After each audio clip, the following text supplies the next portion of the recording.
جس کو اللہ کے رسول صلی اللہ علیہ وسلم نے فرمایا کہ اگر اللہ میرے بعد کسی کو نبی بھیجاتا تو فاروق اعظم ہوتے، مگر میں آخری نبی ہوں، میرے بعد کوئی نبی اور رسول نہیں ہوگا۔ اللہ کے رسول صلی اللہ علیہ وسلم نے فرمایا کہ حضرت جبریل اگر 950 سال میرے فاروق کی عظمت کو بیان کریں گے تو کم پڑ جائیں گے۔ اللہ کے رسول صلی اللہ علیہ وسلم نے کہا کہ فاروق اعظم میری امت کا محدث ہے۔ اللہ کے رسول صلی اللہ علیہ وسلم نے فرمایا حدیث شریف میں کہ فاروق اعظم کی زبان حق بولتی۔ تو میرے عزیز دوستوں اور بزرگوں، ہم کو فاروق اعظم کی عظمت کو، ان کی قربانی کو، ان کے تمام ایثار کو، دین اسلام کی خدمت کو یاد کرنا ضروری ہے۔ اور کون فاروق اعظم؟ جس نے دنیا کو بتایا کہ theory of separation of powers کیا۔ انہوں نے عدالت کو بنایا تو کہا عدالت کا حکومت سے کوئی تعلق نہیں ہوگا۔ کون فاروق اعظم؟ مقدمہ آیا حضرت علی کے خلاف تو فاروق اعظم عدالت میں شیر خدا کو بلاتے، اور جب مقدمہ آتا ہے قاضی کے سامنے تو فاروق اعظم کہتے ہیں حضرت علی کو، اے ابو الحسن آپ آئیے۔ اس دوران مقدمے کے بعد حضرت علی فاروق اعظم سے شکایت کرتے ہیں۔ فاروق اعظم پریشان ہو جاتے ہیں۔ اہل بیت سے محبت کرنے والے کہیں کہ علی آپ ناراض ہو گئے؟ بولے ہاں۔ بولے کیوں ناراض ہوئے؟ میں اس لیے ناراض ہوا کہ آپ نے جو دوسرے میرے خلاف مقدمہ لایا تھا، آپ نے اس کو اس کے نام سے پکارا اور مجھے اپنے کنیت سے ابو الحسن سے پکارا۔ اس سے ظاہر ہوتا کہ آپ میرے طرف نرم رویہ اختیار کر رہے ہیں، یہ انصاف کا تقاضا نہیں۔ فاروق اعظم اٹھے، حضرت علی کی پیشانی کو چومے اور کہتے ہیں اگر علی نہیں ہوتے تو عمر ہلاک ہو جاتا، اور فرمایا کہ میں اس جگہ پر رہنا پسند نہیں کرتا، جس زمین پر رہنا نہیں پسند کرتا جہاں پر علی نہ ہو۔ تو میرے عزیز دوستوں اور نوجوانوں، خاص طور سے آپ سے کہہ رہا ہوں کہ فاروق اعظم کو یاد رکھو، یاد رکھو نوجوانوں۔ انصاف یہ ہے، عمرو بن ایجپٹ کا، مصر کا گورنر عمرو بن عاص کا بیٹا کسی ایک غریب کو مارتا ہے اور اس کو مار کر کہتا ہے کہ میں بڑے باپ کا بیٹا ہوں، تو اس گورنر اپنے بیٹے کی اس غلطی کو چھپانے کے لیے کہ اگر یہ غریب مدینہ نہیں اگر چلا گیا تو پھر حال برا ہوگا، اس کو قید کر دیتے۔ وہ قید کے بعد واپس جاتا ہے مدینے کو اور فاروق اعظم کے دربار میں جا کر کہتا ہے، اے امیر المومنین، میرے ساتھ ایسا سلوک ہوا۔ فاروق اعظم اس غریب کو مدینے میں رکاتے ہیں اور گورنر ایجپٹ کو، مصر کو، ان کے بیٹے کو بلاتے ہیں اور بلا کر اس غریب کو بولتے ہیں یہ لے کوڑا اور مار اس بڑے باپ کے بیٹے کو اپنا بدلہ لے۔ یہ انصاف کس نے دیا تھا؟ خوب مارتے، بولتے مار، اگر تو چاہتا تو اس گورنر کو بھی تو مار سکتا، میں تجھے نہیں روکوں گا۔ تو میرے عزیز دوستوں اور بزرگوں، یہ دین ہم کو ایسے ملا۔ 22 لاکھ مربع میل پر فاروق اعظم کی خلافت تھی۔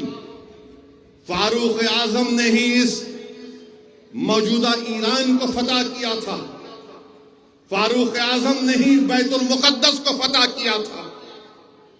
قادسیہ کی جنگ ہو رہی ہے، فاروق اعظم نے فوج کو بنا کر بھجایا اور عمر بن عاص سے کہا کہ دریائے دجلہ میں اپنے گھوڑوں کو اتار دو۔ انہوں نے حکم دیا کہ دریا، اللہ کے ہم سپاہی ہیں اور ہمارے خلیفہ کا حکم ہے، تم نے ہمارے لیے راستہ بنا لے۔ وہ جو فارس کے لوگ، ایران کے لوگ دیکھ رہے تھے، وہ دیکھ رہے کیا ہے کہ فوج ایک دریائے دجلہ میں چلتے ہوئے جا رہی ہے اور اس کسی کا سامان نہیں گیا، صرف ایک لوٹا غائب ہو گیا تھا۔ وہ صحابی رسول اس دریائے دجلہ کے کنارے آ کر پکار کر کہہ دے گئے، دریا تو نے کیسا میرا لوٹا لیا، واپس کر۔ تو پانی کی لہریں اس لوٹے کو واپس کر دی۔ اس وقت کے ایران کے مجوسی دیکھ کر کہتے ہیں یہ جن لوگ ہیں، ہم ان سے مقابلہ نہیں کر سکتے۔ فاروق اعظم نے خطبہ دے رہے جمعہ کا، اور جمعے کے خطبے مسجد نبوی میں کہہ رہے ہیں، مدینے میں بیٹھے ہیں اور پکار کر کہہ رہے ہیں کہ اے ساریہ پہاڑ کے پیچھے جاؤ، پہاڑ کے پیچھے جاؤ۔ صحابہ نے پوچھا کس کو مخاطب ہے؟ تو کہا میں دیکھ رہا ہوں کہ میں نے جس اسلامی وفد کو بھیجایا تھا دشمن حملہ کر رہا ہے، بعد میں خط آیا تو معلوم ہوا کہ ہاں ویسے ہی ہوا تھا۔ اور کسی نے آواز سنی کہ اے ساریہ پہاڑ کے پیچھے چھپو، پہاڑ کے پیچھے چھپو، تو پہاڑ کے پیچھے چھپے اور بعد میں ان کو کامیابی ملی۔ تو بہرحال وقت کم ہے میرے عزیز دوستوں اور بزرگوں، فاروق اعظم کو یاد رکھو، فاروق اعظم کو یاد رکھو، ان کے انصاف کو یاد رکھو، ان کی جرت کو یاد رکھو، اور ان کی اسلام کے لیے قربانیوں کو یاد رکھو۔ اور فاروق اعظم اہل بیت سے بے انتہا محبت کرتے۔ واقعات میں آیا کہ ایک مرتبہ آپ سے ملنے آپ کے بیٹے عبداللہ ابن عمر آئے، اجازت نہیں ملی اندر آنے کی، امام حسن آ گئے، انہوں نے کہا کہ آپ باہر کیوں کھڑے ہیں؟ کہا کہ ابا جان نے کہا باہر کھڑو، تو انہوں نے کہا کہ ٹھیک ہے، جب آپ اندر نہیں جا سکتے تو میں کیوں جاؤں ڈسٹرب کرنے، ظہر کی نماز میں مل لیتا ہوں۔ فاروق اعظم باہر نکل کر پوچھتے اور کوئی آئے تھے ملنے؟ تو کہا کہ امام حسن آئے تھے۔ وہ فوراً دوڑتے امام حسن کے گھر پر اور کہتے ہیں شہزادے آپ کیوں چلے گئے؟ تو انہوں نے کہا کہ آپ کے بیٹے باہر کھڑے تھے، میں ظہر میں مل لوں گا۔ بولے نہیں۔ فاروق اعظم اپنی امامے کو اتار کر کہتے ہیں شہزادے یہ تمہارے نانا کا صدقہ ہے، یہ تمہارے نانا کا صدقہ ہے، ورنہ میں تو اونٹ اور بکریوں کو چراتا تھا، یہ عزت مجھے ملی آپ کے نانا کی وجہ سے، آپ کا حق بنتا ہے کہ آپ میرے گھر میں اندر آ جاتے۔ میرے بھائی یہ فاروق اعظم ہے۔ جب خنجر مارا گیا تو آپ نے اپنے بیٹے سے کہا کہ جاؤ حضرت عائشہ صدیقہ رضی اللہ تعالی عنہ سے یہ کہنا کہ عمر یہ چاہتا ہے کہ اس جگہ پر ان کو خبر کی جگہ ملے جہاں پر اللہ کے رسول صلی اللہ علیہ وسلم اور صدیق اکبر آرام فرما رہے ہیں۔ امیر المومنین نہیں کہنا کیونکہ میں اب اس دنیا سے جانے والا ہوں، ان پر دباؤ مت ڈالنا، بی بی عائشہ صدیقہ پر صرف کہنا اگر وہ راضی ہو گئی۔ حضرت عائشہ صدیقہ رضی اللہ تعالیٰ عنہ بے انتہا روتی ہے اور کہتی ہے کہ جگہ میں اپنے لیے پسند کی تھی مگر میں فاروق اعظم کو دیتی ہوں۔ واپس جا کر عبداللہ ابن عمر کہتے ہیں کہ ہاں منظوری دے دی۔ انہوں نے کہا کہ میرے جنازے کو لے کر جانا، پھر ان سے پوچھنا، شاید وہ جذبات میں ہوں گی۔ میرے بھائی یہ فاروق اعظم تلوار لے کر نکلے تھے، نعوذ باللہ کہ رسول اللہ صلی اللہ علیہ وسلم پر حملہ کروں گا، مگر آج وہ رسول اللہ صلی اللہ علیہ وسلم کے بازو میں آرام فرما رہے ہیں۔ تو نوجوانوں اگر دین کو غلبہ حاصل کرنا ہے، اسلام کو کامیاب کرنا ہے تو تم اور ہم فاروق اعظم کی قربانیوں کو نہیں بھول سکتے، اور دین کا تقاضا یہ ہے کہ ہم ان کو یاد رکھیں۔ کتنا ٹائم ہے؟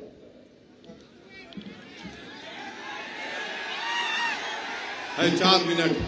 تو اس قانون کے اوپر صرف یہی بولنا ہے، یہ قانون نریندر مودی اس لیے بنائے، وہ یہ سمجھ رہے کہ قانون بنانے سے ہماری مسجدوں کو چھین لیں گے، درگاہوں کو چھین لیں گے، قبرستان کو چھین لیں گے، عیدگاہ کو چھین لیں گے، ایویکیو پراپرٹی کو چھین لیں گے، مسجدیں ویران ہو جائیں گی۔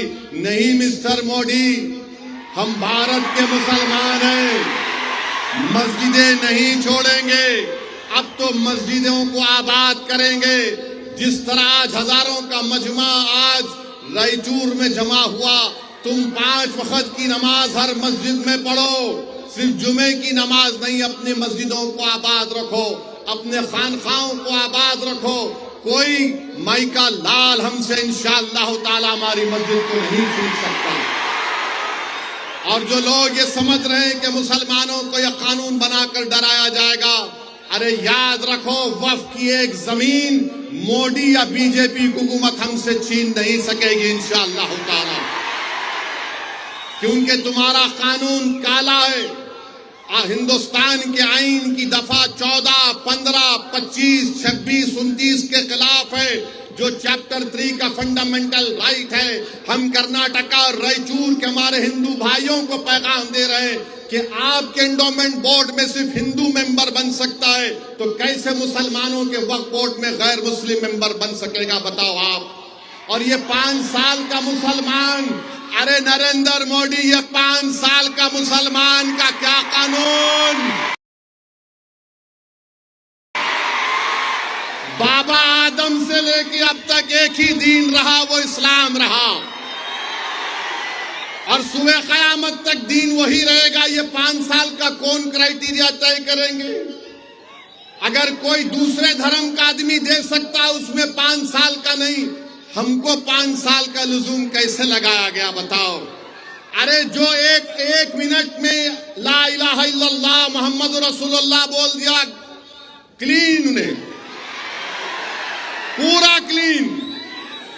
آپ بول رہے 5 سال سرٹیفکیٹ پپا موڈی دیں گے، امت شاہ دیں گے، کون دیں گا ہمارے کو سرٹیفکیٹ؟ تمہارے سرٹیفکیٹ کی ضرورت نہیں ہے۔ یہ قانون صرف اور صرف مسجدوں کو چھیننے کے لیے لایا گیا۔ آپ کی ایک مینار مسجد ہے رائچور میں، ہے نا، 500 سال پرانی ہے۔ اس مسجد میں ASI کا بھی رول ہے، تو موڈی قانون یہ بنا دیے کہ ASI مالک ہوگا، وقف بورڈ مالک نہیں ہوگا۔ کیسے ASI مالک ہوگا؟ کہاں سے ASI مالک بن سکتا ہے؟ اور پھر بول رہے کہ ہم وقف الاولاد نہیں کریں گے، بچیوں کا حق نہیں مارنا۔ موڈی جی، امت شاہ، میں آپ سے ڈیمانڈ کر رہا ہوں، کیا آپ بلقیس بانو کو بٹھا کے چائے پلا سکتے؟ بتاؤ محبت مسلم خواتین سے۔ جس بچی کو 6 8 لوگوں نے ریپ کیا، تم مکھیہ منتری تھے اور امت شاہ نے ہوم منسٹر ہونے کے ناطے ان کے قاتلوں کو، اس عزت لوٹنے والوں کو چھوڑ دیا۔ اور جو لوگ ظلم کر رہے ہیں بھارت میں مسلمانوں پر، ارے ظالموں، ہم کو خطرہ چین سے ہے، ہم کو خطرہ پاکستان سے۔ اب تو ٹرمپ بھی اناپ شناپ بکتے رہتا ہے۔ ارے بھارت کو مضبوط کرو۔ آپ نے کیا کیا؟ مدھیہ پردیش میں عید سے 2 دن پہلے حاجی مقصود صاحب کو آپ نے پیٹ کر مار دیا۔ کیوں مارا آپ نے؟ کیا وجہ تھی؟ اور ایک راج گڑھ میں ہوا، پھر رائسن میں ارمان اور جنید کو مار دیا، جنید کی موت ہو گئی۔ ارمان وینٹیلیٹر پر ہے، اور مدھیہ پردیش کی پولیس تو ماشاءاللہ جتنا بولے کم ہے۔ کس کو پکڑے؟ نہیں پکڑے۔ ارے نام تو بول، نہیں نام نہیں بولتے۔ کیوں؟ آپ کے سالے ہیں، سسرے ہیں، کیا ہے؟ نام بولنے سے کیوں ڈر رہے؟ اتنا شرما رہے کیوں؟ اور پھر مدھیہ پردیش میں آپ دیکھ لو، مدھیہ پردیش میں 2017 میں بجرنگ دل کے دھروو کو پکڑا گیا، 16 اریسٹ ہوئے۔ 2019 میں بلرام سنگھ کو اریسٹ کیا گیا، انڈین ایکسپریس۔ کیا ہوا ان لوگوں کو؟ اور پھر دلتوں پہ ظلم ہو رہا۔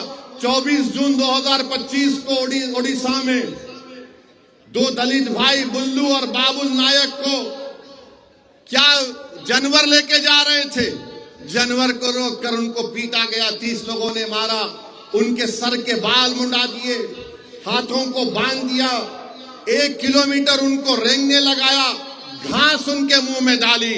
ارے بی جے پی والوں، بے شرمو، دیکھو یہ دلتوں پر ظلم ہو رہا ہے، یہ تم ظلم کر رہے ہو۔ ارے جاؤ نا، چین کو بھگاؤ، جو ہماری 2000 اسکوائر کلومیٹر